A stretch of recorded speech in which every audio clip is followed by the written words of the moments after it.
కథా స్రవంతి నిరంతర కథాప్రసార వాహిని కథల భాండాగారం కథాస్రవంతిని ఆదరిస్తున్న అభిమాన శ్రోతలకు నమస్కారం. ఈనాటి కథకు స్వాగతం. ఈరోజు మీరు వినబోయే కథానిక ప్రాణం తీసిన ఎన్నికలు. కథానిక రచన వ్యాఖ్యానం శ్రీ అయ్యల సోమయాజుల ప్రసాద్. ఈ కథనం మీకు నచ్చినట్లయితే ఈ వీడియోని లైక్ చేయండి, మీ మిత్రులకు షేర్ చేయండి, మీ అభిప్రాయాన్ని కామెంట్స్లో తెలియజేయండి. మీరు మొదటిసారి ఈ ఛానల్లో కథ వింటున్నట్టయితే ఈ ఛానల్ని సబ్స్క్రైబ్ చేసుకోండి. పక్కనుండే బెల్ ఐకాన్ని తప్పకుండా నొక్కండి.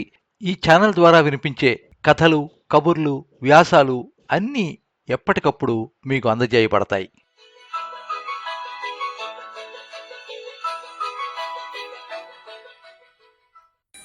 ఎన్నికలు వచ్చాయి, మళ్ళీ ఎన్నికలు వచ్చాయి. పండగే పండుగ. చీమిడి ముక్కు బోడిగుండుతో ఉన్న లక్ష్మిని ఎత్తుకుని పై మీదున్న కండుబాతో చీమిడి తుడిచి బంగారు తల్లి ఎంత అందంగా ఉందో అని ఓట్లు దండుకోవడానికి వచ్చిన నాయకుడు అన్నప్పుడు అప్పలకొండ మురిసిపోయింది. దానికేం తెలుసు ఇదంతా కపట నాటకం అని. మీ ఇంట 4కి 4,000 మా వెంకట ఇస్తాడు. ఈ 2 రోజులు మన పార్టీ జెండా పట్టుకుని మా వెంట వస్తే మనిషికి 300 బిర్యానీ ప్యాకెట్టు అన్నప్పుడు ఎంత మంచివాడో ఈ మహారాజు అని అప్పలకొండ మురిసిపోయింది.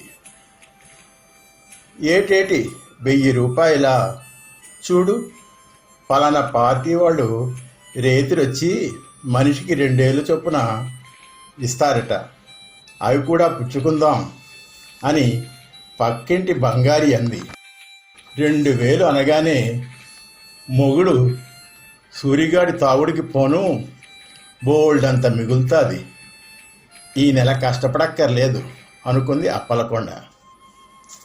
వసే బంగారి, ఆడ సెల్ ఫోన్లు ఇస్తున్నారట, ఎలక్షన్ చీటీ ముక్కలు చూపించి తీసుకుందాం అంది.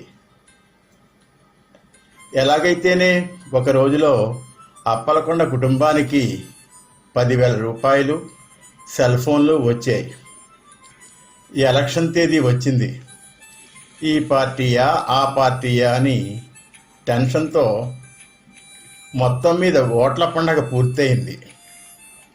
ఏటి ఎప్పుడు తెలుస్తుంది ఎవడొచ్చిండో అని అడగ్గా 1.5 నెలల తర్వాత ఫలితాలు వస్తాయిలే, మనకెందుకేటి ఎవరొచ్చినా అన్నాడు సూరిగాడు.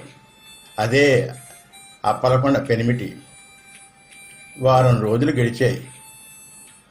పనికి పోక మొగుడు పూటుగా తాగి అడిగితే చితకబాది 10,000 10 పైసల్లా ఖర్చు పెట్టివేశాడు. ఎవరొచ్చినా ఏమొచ్చినా మన బ్రతుకింతే అని అప్పలకొండ సర్దుకుపోయింది. అది ఎన్నికల ఫలితాలు వెలువడిన రోజు.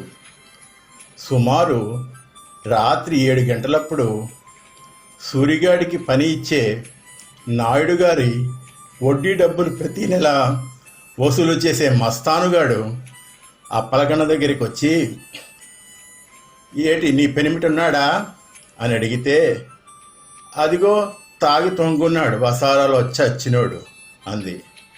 వెంటనే మస్తాను, ఏరా సూరిగా, మేము డబ్బులు ఇస్తే మా అపోజిషన్ వాళ్ళకి ఓటేసి గెలిపించేసినారా కొడకల్లారా అని బూతులు తిడుతూ మూల తొంగున సూరిగాడిని కాలితో తన్నాడు. వెంటనే సూరిగాడికి పౌరుషం వచ్చి ఉగ్రరూపం దాల్చి, నన్నే తంతావురా అని తూలుతూ పచ్చి బూతులు తిడుతూ వచ్చాడు. వెంటనే మస్తాను సూరిగాడి గుండె మీద కాలితో గట్టిగా తన్నేసరికి వాడి ప్రాణాలు అనంతవాయువుల్లో కలిసిపోయాయి. ఈ లోపున అప్పలకొండ, ఓరి దేవుడా, దిక్కుమాలిన ఎన్నికలొచ్చాయి, నా పెనిమిటి ప్రాణాలు తీసుకుపోనాయి, మాకెవరి దిక్కు, నా పిల్లల గతేటి ఉచిత పథకాలని పేరు పెట్టి ప్రజానికాన్ని పని లేకుండా తాగుబోతులు సోమరిపోతులుగా చేసేసినది ప్రభుత్వం. దిక్కుమాలిన ప్రభుత్వాలు పోయి మిలిటరీ ప్రభుత్వం వస్తే బావుణ్ణు అని బోర్న ఏడుస్తూ మూడు మీద పడి పెరిమిడితో పాటు తిరిగి రాని లోకాలకి పిల్లల్ని అనాథలను చేసి వెళ్ళిపోయింది. సమాజమా, నీ పయనమెటు?